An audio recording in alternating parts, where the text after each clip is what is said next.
Olá, irmãos, bom dia. Estamos estudando a revista As Parábolas do Reino, onde temos acompanhado em cada uma das lições as diversas abordagens de Jesus acerca do reino de Deus. Nessa lição, nós vamos estudar a respeito da pérola de grande valor. É uma das menores parábolas do reino, entretanto, ela é de grande valor para nós. Então, nós vamos entender quais eram os ensinamentos que Jesus queria transmitir através dessa parábola. Vamos orar? Senhor Deus, amado Pai, muito obrigada, Senhor, por esse dia. Nós te agradecemos, Pai, pelo teu cuidado.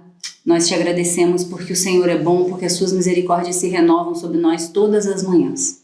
Muito obrigada, Pai, porque nós podemos estar aqui online, conectados com tantas pessoas, Pai, para estudar e aprender da tua palavra.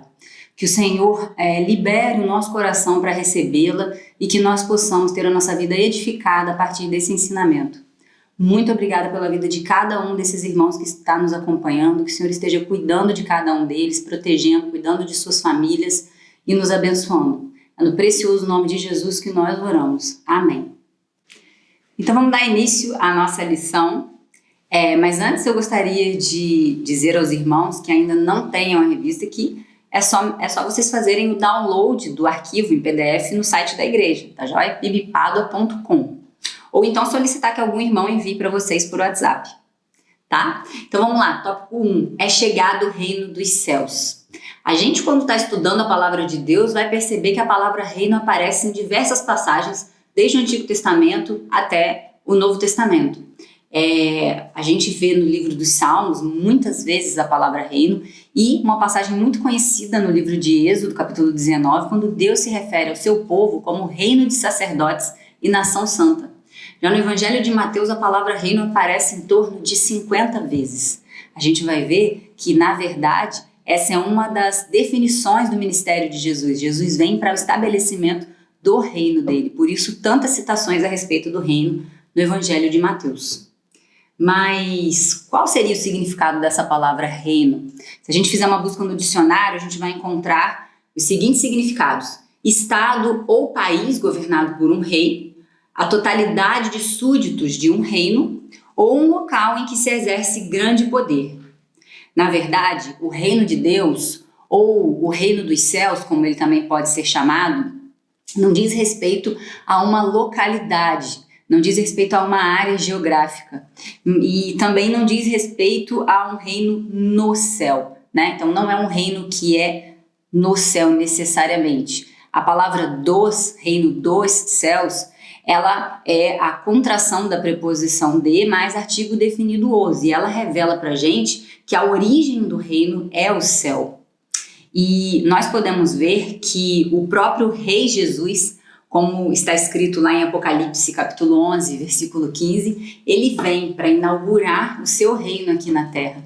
O próprio Rei Jesus, que é a revelação máxima da glória de Deus, como a gente estudou na revista passada, ele vem para inaugurar o seu reino, mas esse reino ele ainda não vai ser totalmente concretizado, ele vai estar completamente sob o domínio de Jesus a partir da segunda volta de Jesus, né? Quando ele realmente vier e tiver todo o domínio sobre o inimigo, tá bem? Então, nós chegamos à conclusão que o reino de Deus, ele tem origem no céu, mas ele vai acontecer aqui na terra. E os judeus, eles não receberam muito bem, né? Na verdade, eles não receberam o Messias, porque Jesus não era o Messias que os judeus estavam aguardando ansiosamente. Eles esperavam um Messias que fosse libertar o povo do domínio romano e alguém que viesse com poder político ou imperial. E não foi essa a proposta do reino que Jesus veio estabelecer. Jesus vem estabelecer um reino espiritual baseado nos valores do seu ministério. E por que Jesus compara o reino dos céus a uma pérola de grande valor? Bom, como que se formam as pérolas? Nós sabemos que as pérolas se formam a partir da entrada de algum corpo estranho dentro da concha de uma ostra. Então pode ser um grão de areia ou algum outro organismo invasor. Ao entrar ali, esses animais secretam substâncias como estratégia de defesa que vão acabar formando essas pérolas, que são joias, realmente joias muito preciosas e usadas muitas vezes, né, como adornos. E a pérola mais preciosa do mundo, ela foi encontrada numa ilha chamada Ilha de Maraua, nos Emirados Árabes. Ela data aí de 560, 580 anos antes de Cristo. Ela é bem pequena, ela tem em torno de 1/3 de diâmetro de centímetro, 1/3 de centímetro de diâmetro. E ela é uma pérola de extremo valor por conta desse achado arqueológico. Bom, as pérolas elas já são usadas, né, são de grande importância econômica e cultural desde os tempos mais remotos. Elas eram usadas em adornos como trajes monárquicos, vestidos. As pessoas de grande poder usavam essas pérolas nas suas vestimentas. E Jesus, ele vai então aproveitar o contexto em que ele estava falando aos seus ouvintes ali no Mar da Galileia, que na verdade era um grande lago de água doce, mas que servia para aquelas pessoas como fonte de subsistência. A gente viu que Jesus aplica um contexto semelhante dentro daquela população ali para a qual ele falava, que era o contexto da agricultura, que era a principal forma econômica da época. Nas parábolas que nós já estudamos, a parábola do grão de mostarda, a parábola do joio, por exemplo, todas essas parábolas trazem um contexto da época. E dessa mesma forma Jesus vai falar agora, usando o contexto da pérola, para aquela população que vivia ali às margens do Mar da Galileia e sabia o valor de se encontrar uma pérola preciosa, uma pérola de grande valor. Dessa forma, Jesus consegue trazer à tona o sentido daquela parábola, que era falar a respeito do valor do reino de Deus. Bom, Jesus estava então falando para as multidões a respeito do valor de fazer parte do reino de Deus. E quando algo tem muito valor para nós, é incrível como isso está associado a uma sensação de alegria e de gratidão por aquela conquista, né? Eu penso que esse negociante, ao encontrar aquela pérola de grande valor, ele não teve a menor dúvida quando ele foi vender tudo que ele tinha para conquistar aquela pérola preciosa, aquela muito valiosa. Assim, da mesma forma, eu penso que nós devemos olhar para o reino de Deus. Quando nós encontramos o reino de Deus, nós devemos, com alegria, entregar tudo aquilo que nós temos em prol desse reino. Lá em Filipenses, capítulo 3, versículo 8, nós lemos, né, a carta do apóstolo Paulo aos Filipenses. Ele diz o seguinte: mais do que isso, considero tudo como perda, comparado com a suprema grandeza do conhecimento de Cristo Jesus, o meu Senhor, por quem perdi todas as coisas. Então, a partir do momento em que nós encontramos o nosso Rei Jesus, como a gente já viu, e a gente reconhece Ele como Senhor da nossa vida, como nosso Salvador, a partir desse momento a gente já passa a fazer parte do reino de Deus. Então, entendam, o reino de Deus, ele é presente. Jesus, quando estava sendo interrogado pelos fariseus, a gente vê isso numa passagem lá no Evangelho de Lucas, capítulo 17, Jesus, ao ser interrogado pelos fariseus, ele diz: o reino de Deus, ele já está no meio de vocês, ou seja, ele é presente. E esse reino começa a se manifestar a partir do momento em que nós recebemos Jesus como nosso Senhor e Salvador. Portanto, o reino, ele vai começar a andar por locais onde ele não era conhecido, através das nossas vidas. Tem uma passagem no livro chamado Ser é o Bastante, do pastor Carlinhos Queiroz, que diz o seguinte, eu vou ler para vocês. Diante do rei e do reino, os discípulos são despojados de qualquer direito. Fazem tudo e são tidos apenas como servos obedientes e não excepcionais. Nada disso lhes provoca tristeza, muito pelo contrário. São felizes na medida em que disponibilizam seus talentos para a vida. A felicidade do discípulo está fundamentada na sua relação fraterna com o Pai Celestial e no prazer de viver a simplicidade, a leveza e a plenitude do reino de Deus. Então, esse momento em que nós encontramos Jesus, ele deve ser leve, ele deve ser alegre e ele deve ser espontaneamente manifesto através das nossas vidas. Jesus, quando ele nos fala, quando ele nos ensina a orarmos a oração do Pai Nosso, lá no Evangelho de Mateus, capítulo 5, nós temos a oração do Pai Nosso. Pai nosso que estais nos céus, santificado seja o teu nome. Como que o nome de Deus está sendo santificado? Através das nossas vidas. Então, as nossas vidas, quando elas são santificadas, elas mostram a santidade do nome de Deus, a santidade de Deus através de nós. Então, nós temos que buscar uma vida de santidade para que o nome de Deus seja santificado. Nós precisamos também, dando continuidade a essa oração, né? Venha a nós o teu reino.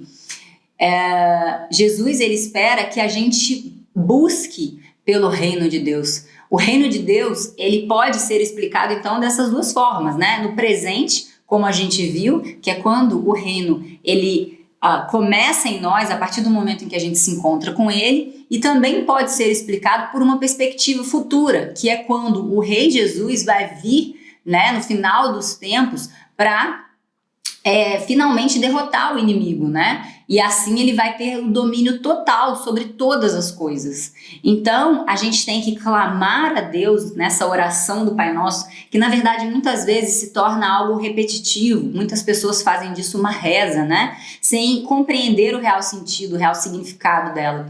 Então, Jesus, ele espera que nós busquemos, que nós clamemos pela vinda do reino dele.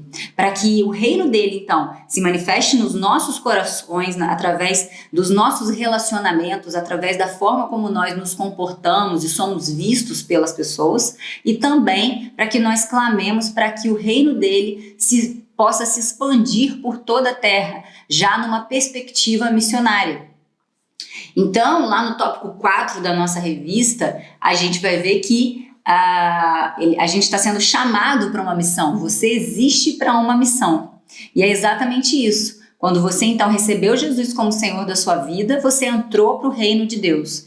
E a partir de agora, Jesus te convida a ir por ele. Primeiro ele te convida a vir a ele e em seguida ele te convida a ir por ele através da grande comissão. Então lá em Mateus 28 ele está dizendo: ide por todo o mundo e pregai o evangelho a toda criatura, batizando-os em nome do Pai, do Filho e do Espírito Santo. Então esse é um chamado de Jesus a todos os participantes do seu reino, para que eles se espalhem por toda a terra, anunciando as boas novas do evangelho, anunciando a chegada do reino, até que todos os povos, até que todas as nações tenham ouvido a falar a respeito de Jesus e das boas novas do evangelho. Então, é muito importante que a gente entenda que nós temos um compromisso com Jesus, e esse compromisso ele deve ser refletido na nossa missão, no nosso compromisso em anunciarmos o evangelho de Cristo. E muitas vezes nós nos sentimos incapazes de exercer essa função. Nós pensamos que nós não temos dons, talentos, ou nunca estamos preparados o suficiente, ou não temos tempo suficiente. A verdade é que Jesus espera que nós nos coloquemos à disposição dele, porque a obra, quem vai executar é ele. Então a gente não tem que esperar que a gente esteja pronto para uma missão, porque a gente nunca vai se sentir pronto para isso. Quem nos prepara, quem nos capacita é Deus. Quando a gente olha na Bíblia o exemplo do maior evangelista, que foi o apóstolo Paulo, ele, de grande perseguidor dos cristãos, ele, ao ter um encontro com Jesus e entrar para o reino de Deus, ele entende que ele precisava sim estar inserido na missão de Deus, e ele não abriu mão de viver isso de forma genuína. E o apóstolo Paulo, então, com o conhecimento que ele tinha, apesar de ter sido um grande perseguidor, ou seja, apesar de todo o seu passado, ele ainda assim tinha um futuro brilhante, um futuro de muita expectativa, um futuro que ia trazer muitas pessoas para perto de Jesus. Tanto é que ele se tornou o maior evangelista de todos os tempos. Então, irmãos, muitas vezes a gente se deixa levar por esses maus pensamentos que às vezes o inimigo coloca para que a gente não tenha um compromisso e a gente fique numa posição, muitas vezes, dentro de uma zona de conforto. A verdade é que Jesus nos chama para colocar os nossos dons, os nossos talentos, tudo aquilo que ele nos concedeu para o seu serviço, para que o seu reino ele avance por toda a terra. E isso vai revelar para as outras pessoas a grande importância que o reino de Deus tem para cada um de nós. Então, concluindo, irmãos, o reino dos céus é inaugurado na terra através da pessoa de Jesus Cristo. Ele diz a respeito da autoridade e do domínio de Jesus sobre todas as coisas. Através do novo nascimento, nós somos convidados por ele a fazer parte do seu reino e a proclamá-lo por todas as nações. O reino dos céus é uma preciosa herança de Deus aos seus filhos, que com alegria abrimos mão de tudo que possuímos a fim de recebê-la.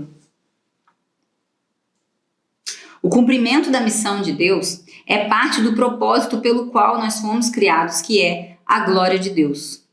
O melhor uso que nós podemos dar à nossa vida é empregá-la em algo que sobreviva a ela.